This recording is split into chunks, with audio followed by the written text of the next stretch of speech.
오늘 본문에서 바울이 만난 베레아 사람들은 데살로니가 사람들보다 더 신사적이었다고 밝힙니다. 신사적이라는 것에 강조점이 있는 것이 아니라 더 신사적인 것에 강조점이 있습니다. 유럽의 문명이 시작된 고대 헬라는 인류국가 1등 시민으로 정치, 사회, 문화 수준이 다른 나라에 비해 월등했습니다.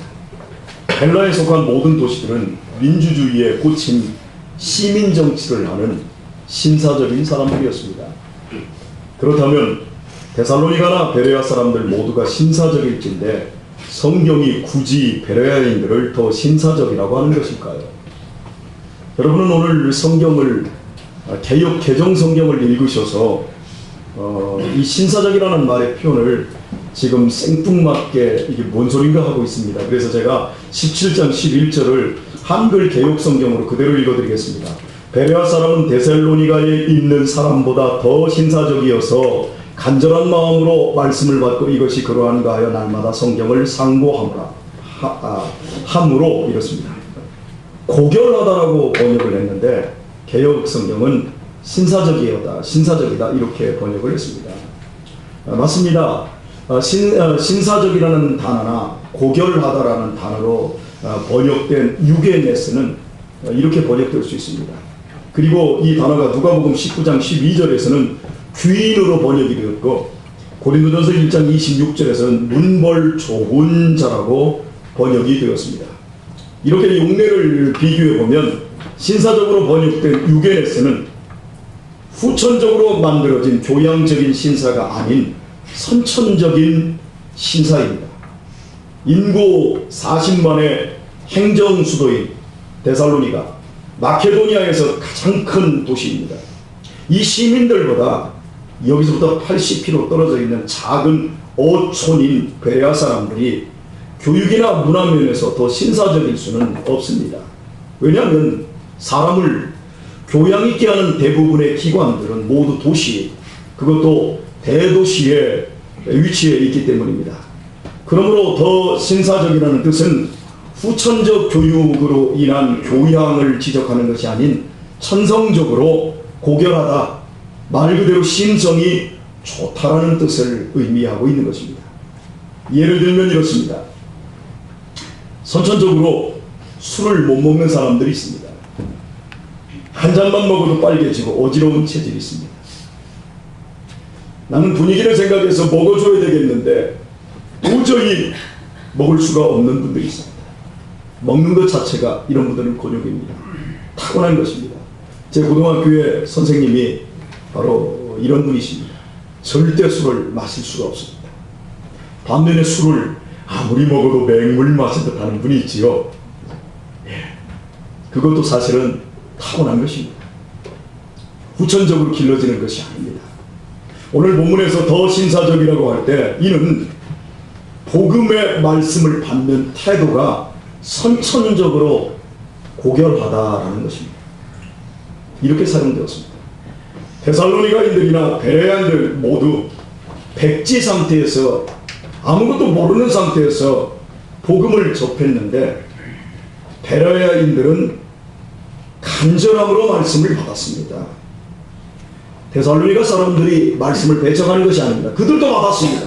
그런데 지식적으로 그냥 받았습니다. 오, 그렇구나, 좋은 설교네, 이렇게 받았는데 베레아인들은 이 말씀을 간절한 마음으로 받았다는 거예요. 하나님의 말씀을 듣는데 마음을 다해서 듣는 그것을 선천적으로 고결하다, 즉 신사적이라고 말을 하고 있습니다. 옆 사람하고 인사합시다. 우리 신사적으로 오늘 설교 받으십시다. 그런 의미에서 이렇게 인사 한번 다시 했으면 좋겠습니다. 오늘만큼은 좀 졸지 맙시다.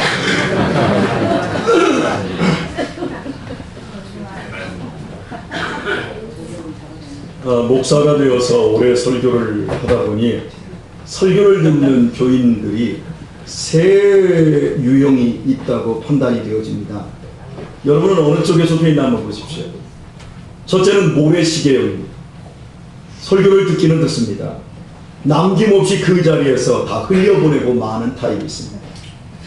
예배가 끝나고 은혜는 받기는 받은 것 같은데 전혀 무엇을 들어 먹었는지 남은 게 하나도 없이 저 자리를 떠나갑니다.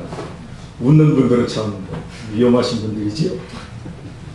둘째는 이거보다 더 나쁜 형이 있습니다. 체형입니다. 체 아시지요? 좀 큰 건 어렘이라고도 하지요. 구멍이. 예. 체는 곡식을 넣고 막 흔들면 알곡은 밑으로 다 내려가고 마지막에 껍질과 돌멩이만 체에 덩그러니 남습니다. 바로 체형은 말씀은 듣는데 좋은 말씀은 다 밑으로 흘려보내고 잊어버리고 한마디 마음에 걸리는 가시 붙인 것만 듣고 그것만 기억합니다. 셋째는 정미기형입니다. 설교 말씀 중에 좋은 말씀만 전부 기억하는 것입니다. 잘 정리해서 설교를 나름대로 잘 정리를 해서 쭉정이와 돌멩이는 다 내보내고 깨끗하게 알곡만 받아들이는 심령을 말하는 것입니다. 우리 중에는 은혜 못 받으면 나만 손해다. 한마디라도 아니 한 단어라도 하나님이 내게 주시는 은혜가 분명히 이 설교를 통해서 나타날 것이다. 이 마음가짐으로 말씀을 사모하는 성도님들이 계시다는 것을 무척이나 기쁘게 생각합니다.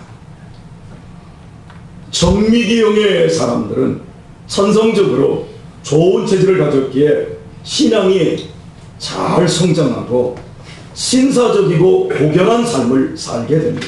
반면 천성적으로 체질의 성질을 가지신 분들 그리고 모래시계형의 이런 성질을 가지신 분들은 죄송합니다만 평생 얻어 터집니다.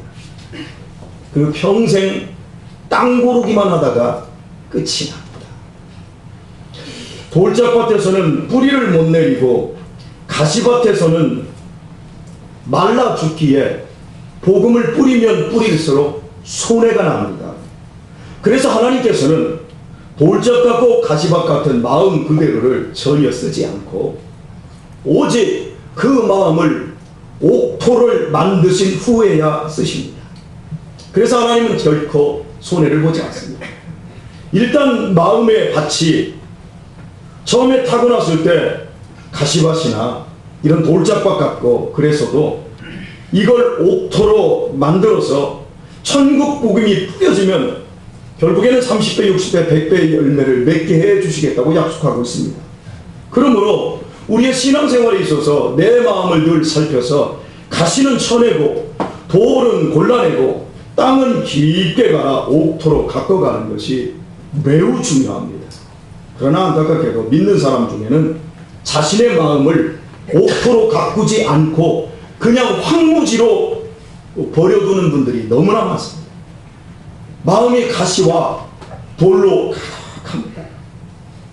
무슨 말도 정직하게 받지 않고 비비 꼬아가지고 생각하는 사람이 있습니다. 일단 말씀을 듣고 의심부터 하고 비딱하게 듣습니다. 불신으로 가득합니다. 아니 들을 필요도 없다. 저건 목사가 성도들 돈 내라고 설교하는 것이다. 밝은 면으로 볼 수 있는데 어두운 면으로만 그걸 보는 것입니다. 참 어려운 사람들 아니겠습니까? 비신사적인 고약한 마음입니다. 이런 사람들은 예수님이 오셔도 변화시킬 수가 없습니다. 바리새인들이 이런 사람들이었지요. 교회를 세워가는 일꾼들은 믿음도 좋아야겠지만 바로 이 심성이 더 중요합니다. 믿음보다 심성이 더 고와야 합니다. 신사적이지 않은 고결하지 않은 사람들이 교회에 앞선 일꾼이 되면 교회는 굉장히 많은 어려움을 반드시 겪게 됩니다. 저는 설교 혹은 성경 공부를 하면서 또는 제 개인적으로 이런 권면들을 여러분들에게 했습니다. 혹시 교회 생활하면서 상처가 되는 일이 발생하거든 어떤 경우에도 섣불리 행동하지 마십시오.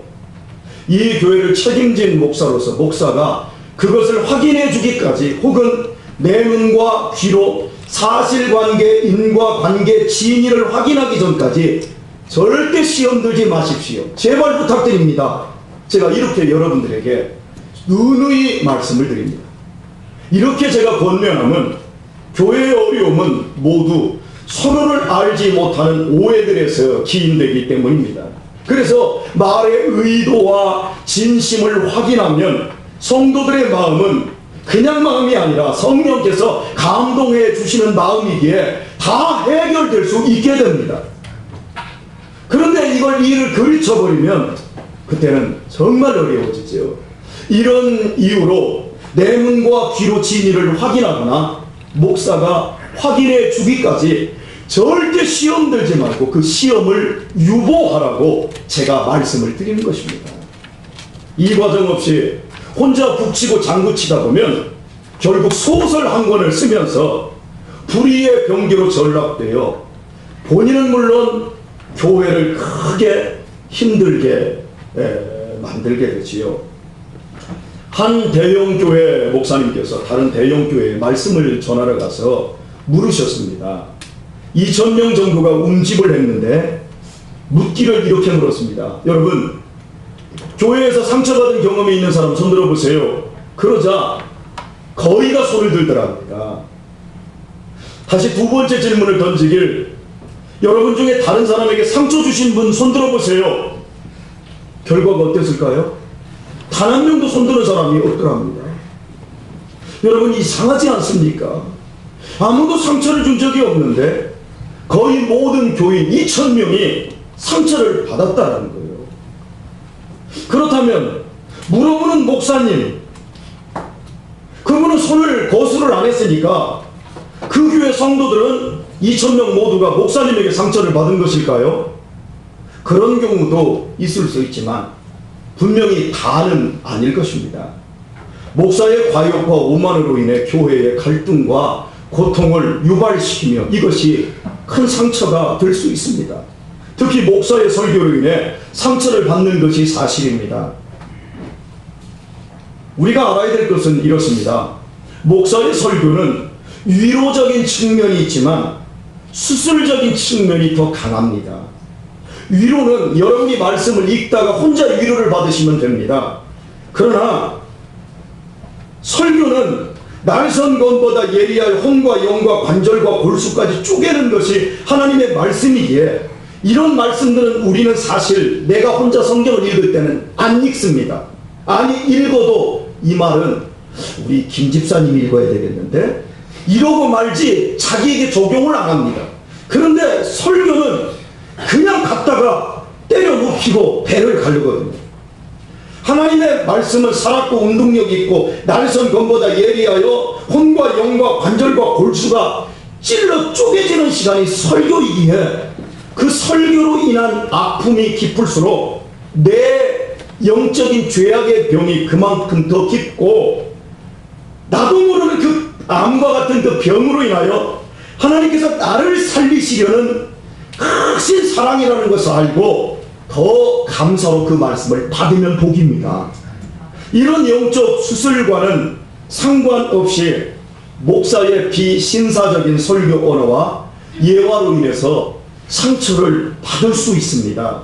왜냐하면 목사는 신사 자체가 아니기 때문입니다. 목사는 천사가 아닙니다. 목사는 사람입니다. 목사에게는 신사적인 부분이 더 많을 수도 있고 부족할 수도 있습니다. 사실입니다. 여러분도 마찬가지입니다. 세상에 좋은 사람이 어디 있고 나쁜 사람이 어디 있어요. 좋은 짓을 많이 하는 좋은 사람이 있을 뿐이고 나쁜 짓을 더 많이 하는 나쁜 사람이 있을 뿐이고 좋은 사람인 사람도 결국에는 나쁜 짓을 하기 마련이고 나쁜 짓 하는 사람도 좋은 일을 할 때가 있지요. 사람은 좋은 사람과 나쁜 사람이 있는 게 아니라 똑같은 사람이 좋은 일을 할 수도 있고 나쁜 일을 할 수도 있고 좋은 부분이 많을 수도 있고 나쁜 부분이 많을 수도 있지요. 맞지요? 그지요? 목사가 신사적일 때도 있고요. 그렇지 못할 때도 있는 것이 사실입니다. 저는 제 개인을 생각을 합니다. 저는 신사성이 부족하면서도 더욱 신사적이지 못할 때가 많은 목사인 걸 제가 압니다. 이는 설교에도 그대로 나타납니다. 제 부끄러운 일입니다만은 웬만하면 제가 숨기고 싶지만 오늘 설교 본문이 요구를 해서 제가 제 자신을 이 시간에 오픈합니다. 제가 작년 초와 3년 전 우리 장로님 두 분에게 각각 문자 메시지로 제 설교에 대해 조심스러운 지적을 받았습니다. 자주 난장이 똥자루만 하다라고 말을 했습니다. 저는 생각이 없이 그 말을 사용했습니다. 그런데 한 장로님께서 작은 사람을 향한 인격 모독이라며 시정을 요구하셨습니다. 그래서 그 뒤에는 오늘만 사용했습니다. 또 한 번은 전직 대통령을 향해 너무 이 화가 치밀어오고 제 감정을 절제하지 못해 대통령 뒤에다 놈이라고 제가 한번 했던 일이 있었습니다. 그리고 새벽에 성적인 이야기를 그냥 가감없이 한 것에 대해 지적을 받았습니다. 물론 장로님들께서 몇 달 혹은 며칠을 고민하시다가 조심스럽게 제게 문자를 주신 것이었습니다. 그것도 밤 11시 40분에 얼마나 고민하셨으면 얼마나 이 얘기를 조심스럽게 꺼냈을까 싶습니다. 목사를 지켜주고 싶고 교회의 유익을 위해서 주신 충성스러운 사랑의 충고셨기에 제가 너무나 고맙고 감사하게 그 말씀을 받았습니다. 만약 이런 충원이 없었다면 저도 모르는 계속되었을 저희 비신사적인 모습으로 말미암아 저는 물론 교회가 형편없이 추락하고 말았을 것입니다. 저는 그때 복음을 수종드는 목사로서 신사적이지 못한 제 자신의 한심한 모습을 객관적으로 볼 수 있었습니다. 저는 그럼에도 여전히 신사적인 목사이기보다 신사적인 것이 부족한 목사임을 압니다. 천성적으로 고결한 성품을 지니지도 못했고 제 말번세도 부드럽지 못합니다. 그리고 후천적으로도 교양과 덕성을 잘 갖춘 목사도 아닌 너무나 부족한 사람입니다. 이런 제 자신을 알기에 저는 개척하면서부터 지금껏 하나님께 울며 불며 매달리고 있습니다. 저는 목회를 정말 잘할 수 있는 기술도 없고 특히 말의 실수가 누구보다도 많아 제 코가 석자입니다. 목회를 하면 할수록 어떻게 목회를 할 자신이 없습니다. 여러분을 만족시킬지 정말 자신이 없어서 저는 굉장히 두렵습니다. 지금까지 14년을 달려왔는데 앞으로도 달려갈 길을 생각할 때 정말 막막할 뿐입니다. 그래서 하나님 앞에 살려달라고 매달리며 매일 반성하고 매일 회개하며 그저 주어진 일에 최선을 다할 뿐입니다.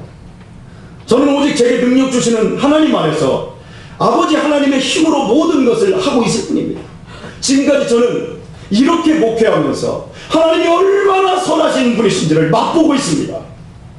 그 맛을, 그 하나님의 은혜를 입지 못했다면 저는 이 비신사 목사가 14년의 세월 동안 주님의 복음을 매일 수종들며 부교육자도 없이 그 많은 설교를 하며 이 자리에서 여러분을 만나고 있을 수 없을 것입니다.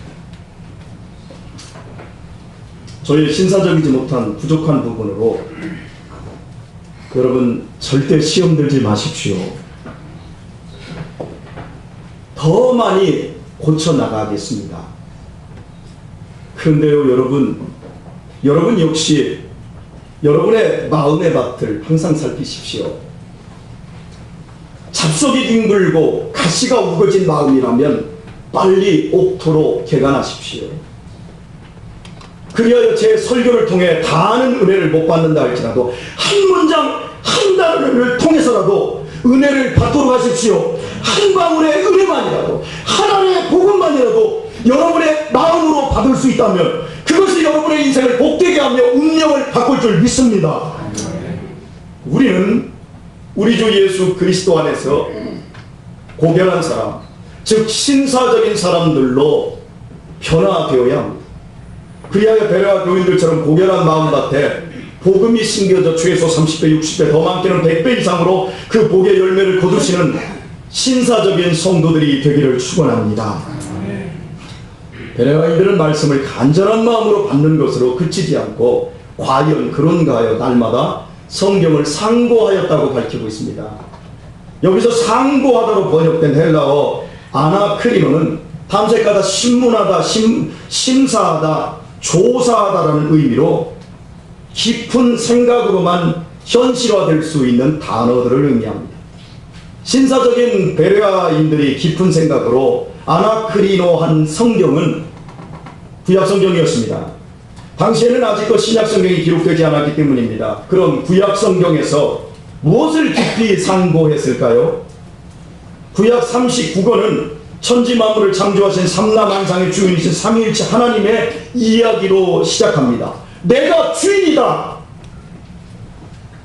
천지를 내가 만들었다. 다 내 것이다. 내가 주인이다. 니네가 주인이 아니다. 이걸 선언해요. 근데 인간은 내가 주인이다 그러잖아.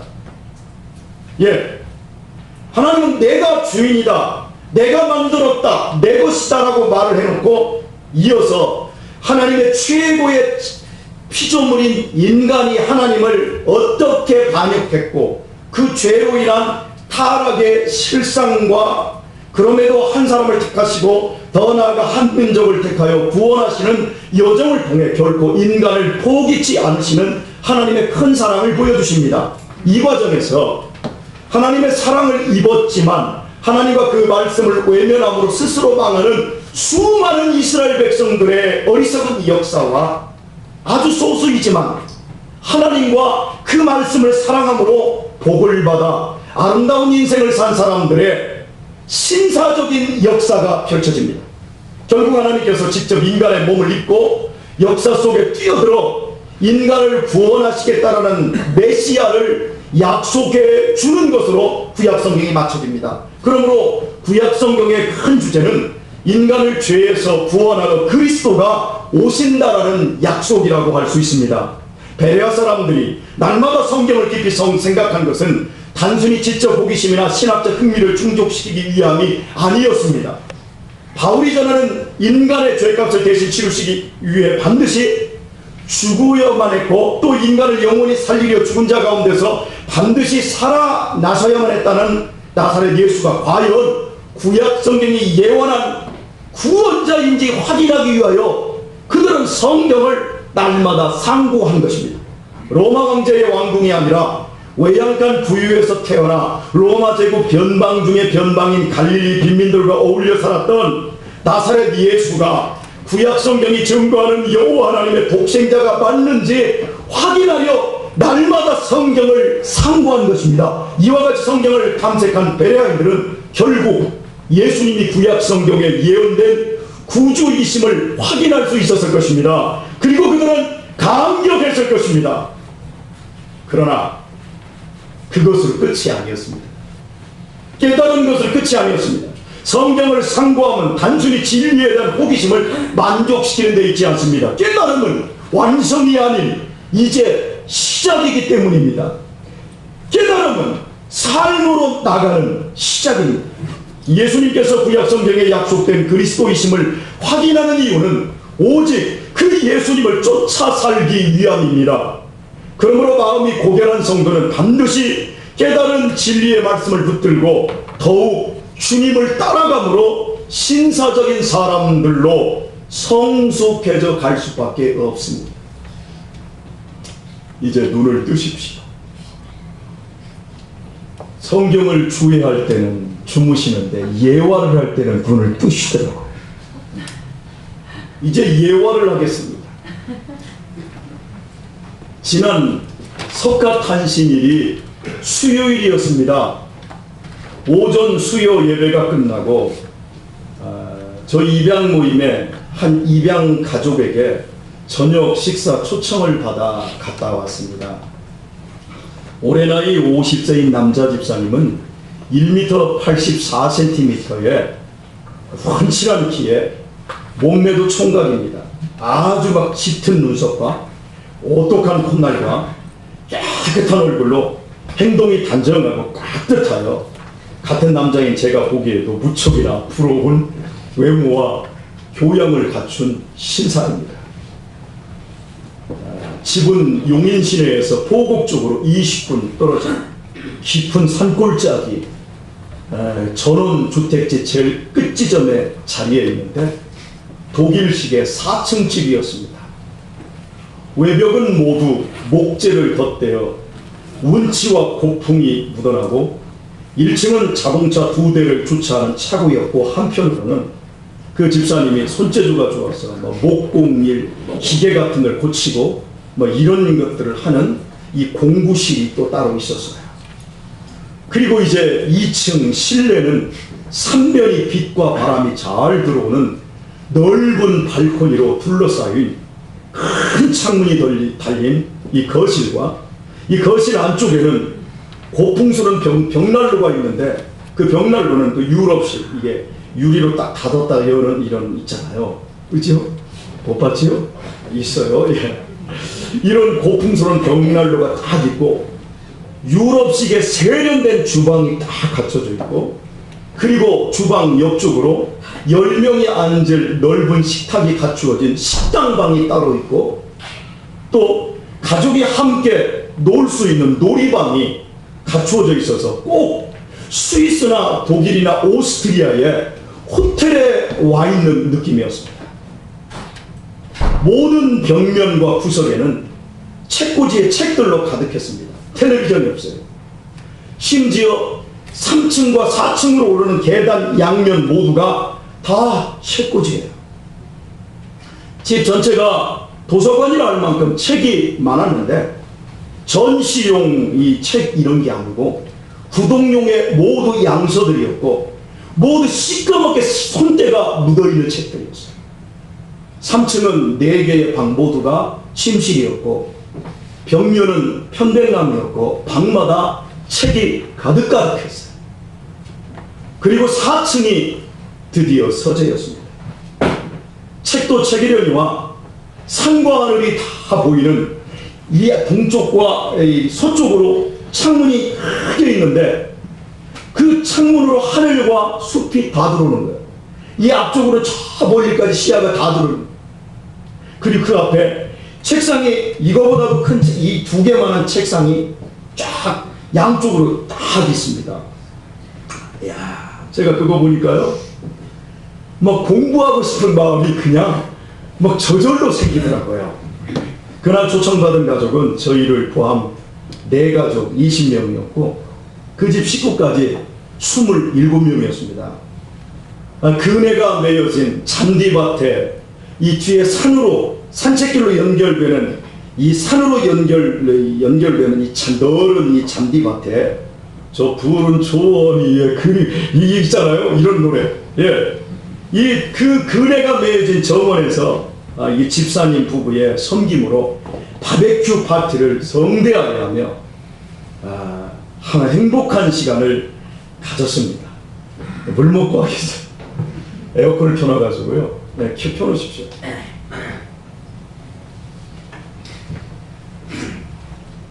저는 지금껏 그렇게 아름다운 숲에 위치한 쓸모있고 좋은 집을 본 적이 없습니다.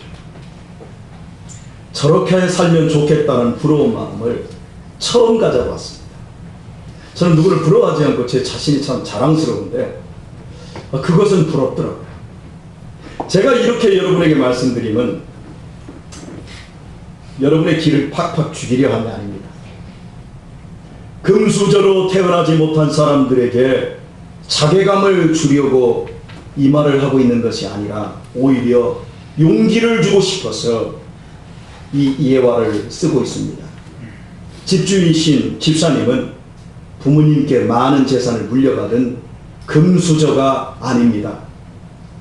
식용색소를 만드시는 작은 중소기업의 관리직 직원으로 들어가 지금까지 그 한 직장을 다니는 우리네 보통 사람들 수준의 사람입니다. 그런데 어찌 이렇게 금수저나 살 수 있는 좋은 집에서 살고 있는 것일까요? 10년 전부터 시작하신 입양 때문입니다.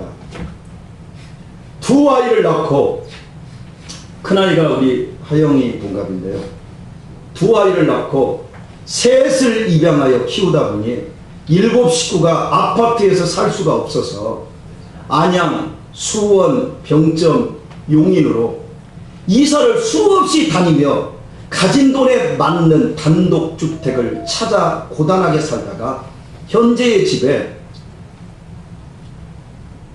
한 교회에서 만난 이 성도님으로부터 이렇게 늙은 부부가 살다가 이렇게 이 집사님네에 좀 싸게 들어와 전세로 들어와 살게 되었답니다. 결국 이분들이 감동을 받아서 하나님의 은혜와 감동 속에서 시가보다 훨씬 싼 가격으로 그 집을 살 수 있게 되었다는 겁니다. 대학에서 수학을 전공하고 직장 생활하던 여자 집사님은 입양과 함께 회사를 그만두고 육아에 전념하며 홈스쿨을 합니다. 온 가족이 그 앞에 있는 텃밭에서 야채는 물론 고구마와 감자를 심어 부싯거리를 자급자족하고 산에 널려있는 밤을 주워서 그것도 간식거리를 합니다. 겨울철 난방은 채광이 좋아 낮에는 따뜻해서 보일러를 돌릴 필요가 없고 집 뒤 산에 널려있는 고사목들은 언제나 가져와서 잘라서 벽난로에 훈기로 데핀답니다. 남편은 술, 담배를 일절하지 않고 일확천금을 위한 주식이나 부동산을 쫓아본 적이 없고 그리고 시간을 오직 가족들과만 함께 보낸답니다. 그러므로 남편의 작은 월급만으로 좋은 집에서 5명의 아이들 모두가 건강하고 화목하게 살면서도 한 달에 2번 정도는 교인 혹은 회사 동료들과 지인들을 초청하여 이런 식으로 식사 대접을 하고 있다고 합니다. 한 번에 70명의 바비큐를 대접하기도 했답니다. 그냥 파티가 좋아 사는 것이 아니라 모두 전도하기 위해서요. 그들의 사는 모습을 보면서 부럽지 않은 분들이 누가 있겠습니까? 부러워하지 않은 저조차 부러운데요. 누가 그 삶을 담고 싶지 않겠습니까? 실제로 그 과정을 통해서 많은 사람들이 예수님을 영접했고 여러 가정들이 입양을 하게 되었습니다. 대학 때 내비게이터 성경훈련을 받은 그 부부는 그 대학 때부터 지금껏 전도하는 것이 목적이 된 삶을 살고 있습니다. 이 두 부부의 삶을 아는 저는 그분들의 말과 얼굴과 태도에서 전형적인 예수 믿는 사람들의 신사도를 볼 수 있었습니다. 영혼을 살리기를 원하며 사람들을 섬기는 그분들의 삶, 그것은 고결한 현대판 베레인들임에 틀림없습니다. 그러하기에 하나님께서도 그 가정에 복을 주사 흙수저임에도 금수저처럼 살 수 있도록 돕고 계신 것입니다. 우리 주변을 보십시오, 여러분. 좋은 부모 밑에서 금수저로 태어나서 짐승처럼 살아가는 사람들이 얼마나 많습니까? 믿지만 자기밖에 모르는 비신사적인 그리스도인들이 얼마나 많습니까? 쾌락에 빠져 그리스도인이면서도 건강을 해치고 돈을 잃고 생명 같은 시간을 허비하는 비신사적인 그리스도인들이 얼마나 많습니까? 타인들에게는 잘하면서 깍듯하게 대하면서 자신의 배우자에게는 따뜻이 대하지 않는 비신사적인 크리스찬들이 얼마나 많습니까? 부모님을 무시하고 돈만 밝히며 허황된 욕심으로 자멸해가는 비크리스찬, 비신사적인 크리스찬들이 얼마나 많습니까? 부러움과 칭찬은커녕 타인의 입에 오르내리며 저 사람이 교회 다녔어? 이렇게 욕먹는 비신사적인 크리스찬들이 얼마나 많습니까? 선천적으로 고결한 마음을 갖지 못한 사람이라 할지라도 크리스찬은 누구든지 신사가 될 수 있습니다. 크리스찬은 금수저로 태어나지 못했어도 지금 인생이 곤두박질 쳐 있어도 금수저 같은 신사로 거듭날 수 있습니다. 그것은 예수님을 자신의 진실한 구주로 믿는 것입니다. 믿는다고 뻥치는 것이 아니라 예수님께 내 인생을 완전히 맡기는 것입니다. 자기 마음대로 자기 가치와 생각대로 살지 않고 자기의 쾌락에 잡혀 종이 되지 않고 예수님의 말씀대로 진짜로 살기 시작하는 것입니다. 무모해 보이고 어리석어 보여도 하나님의 말씀에 순종하는 것입니다. 살아도 좋다, 죽어도 좋다, 그리고 주님만 앙호하는 것입니다.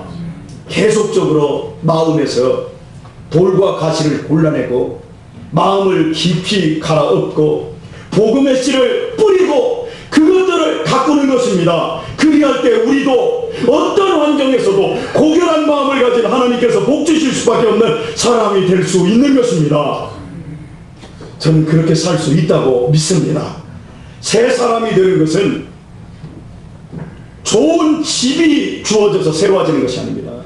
새 사람이 되는 것은 좋은 직장이 생겨서 새 사람이 되는 것이 아닙니다. 새 사람이 되는 것은 공부를 많이 해서 새 사람이 되는 것이 아닙니다. 새 사람이 되려면 마음이 새로워지는 것입니다. 마음이 새로워지려면 생각이 새로워져야 됩니다. 새 마음은 새 생각의 바탕이고 새 생각은 새 마음의 결과입니다.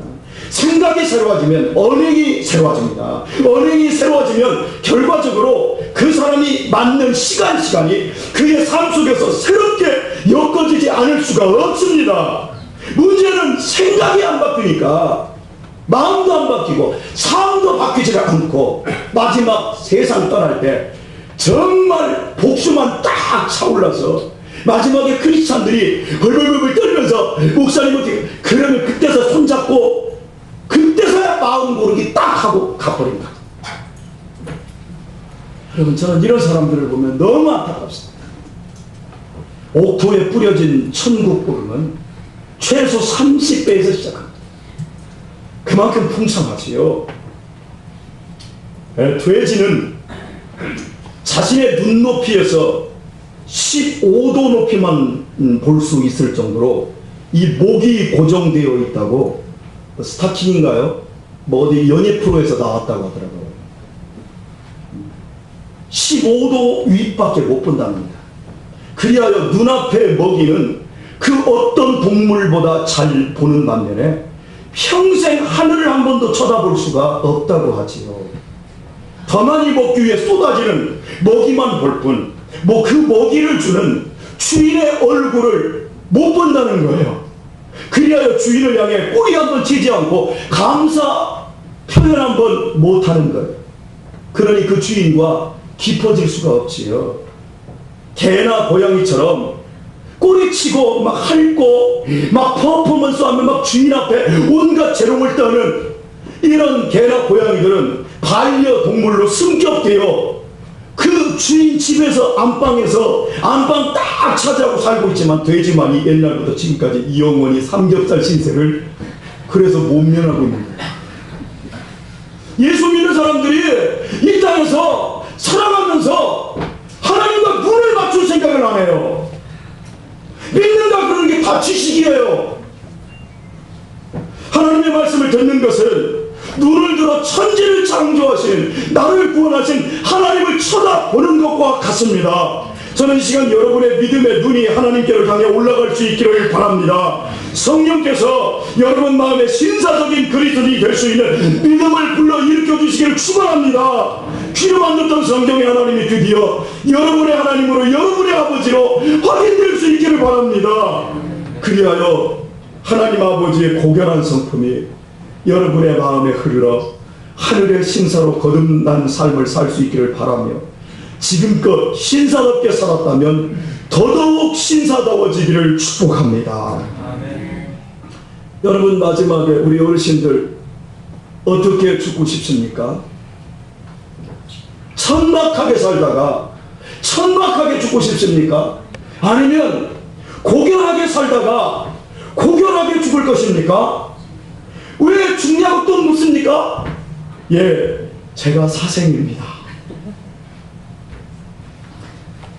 아세요? 천박하게 살다가 고결하게 죽는 인생이 하나도 없어요. 고결하게 살던 사람이 천박한 죽음을 맞는 경우도 없어요. 왜? 삶과 죽음은 하나로 연결되어 있기 때문입니다. 그러므로 우리가 신사적으로 죽기를 원한다면 우리는 신사적인 삶을 반드시 살고 있어야만 합니다. 말씀을 맺습니다. 오늘의 말씀을 어떻게 들었습니까? 모래시계입니까? 오늘 상처받은 채입니까? 정미기입니까? 주 안에서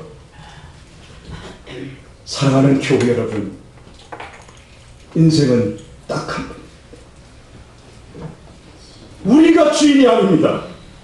하나님이 주인이십니다. 이제부터라도 세속적 사고방식에 좀 울타리를 치고 하나님의 그 말씀을, 나를 살리고 나를 회복시킬 수 있는 그 말씀을 날마다 읽고 깊이 생각하면서 산다면 우리의 생각이 바뀌고 우리의 삶이 틀림없이 고결해질 줄 믿습니다. 왜냐하면 우리 주님께서는 살아계신 하나님이시며 오늘도 믿고 찾는 자에게 당신의 능력을 나누어 주시는 분이기 때문입니다. 그리할 때 우리 자신의 인격과 삶은 참된 신사다운 모습으로 채워질 것입니다. 이 복된 은혜가 우리의 남은 생애에 가득하여 지금보다 더욱더 신사다워지기를 우리 주 예수님의 이름으로 축복합니다.